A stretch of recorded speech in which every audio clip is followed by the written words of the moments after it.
എറണാകുളം വൈപ്പിനിൽ കപ്പലിന് തീപിടിച്ചു. അറ്റകുറ്റപ്പണികൾക്കായി എത്തിച്ച കപ്പലിനാണ് തീപിടിച്ചത്. സ്വകാര്യ ഷിപ്പ്യാർഡിലാണ് തീപിടുത്തം. തീ അണയ്ക്കാനുള്ള ശ്രമം തുടരുകയാണ്. കൂടുതൽ വിവരങ്ങളുമായി കിരൺ ചേരുകയാണ്. കിരൺ, എപ്പോഴായിരുന്നു സംഭവം? എന്താണ് വിവരങ്ങൾ? മായ, ഇന്ന് പുലർച്ചയോടുകൂടിയാണ് ഈ സംഭവം ഉണ്ടാവുന്നത്.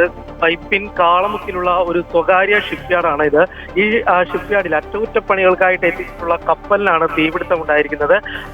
ഈ തീപിടുത്തത്തിൽ കപ്പലിന് വലിയ രീതിയിൽ തന്നെയുള്ള ഒരു നാശനഷ്ടങ്ങൾ ഉണ്ടായിട്ടുള്ളതായിട്ടാണ് ഇപ്പോൾ മനസ്സിലാക്കാൻ സാധിക്കുന്നത്. ഈ ഫയർഫോഴ്സ് അടക്കം എത്തി തീ അണക്കുന്നതിന് വേണ്ടിയുള്ള ശ്രമം തുടർന്നു വരികയാണ്. എന്തുകൊണ്ടാണ് ഈ തീപിടുത്തം ഉണ്ടായത് എന്നടക്കമുള്ള കാര്യങ്ങൾ പരിശോധിച്ചു വരികയാണ്. ഈ നിർമ്മാണ പ്രവർത്തികൾ നടക്കുമ്പോൾ ഇതിന്റെ യന്ത്രങ്ങളിൽ നിന്നോ മറ്റോ തീ പടർന്നതാകാം എന്നുള്ളൊരു സംശയമാണ് നിലവിലുള്ളത്. ഏതായാലും ഇപ്പോൾ തീ അണക്കുന്നതിന് വേണ്ടിയുള്ള ശ്രമം തുടർന്നുകൊണ്ടിരിക്കുകയാണ്.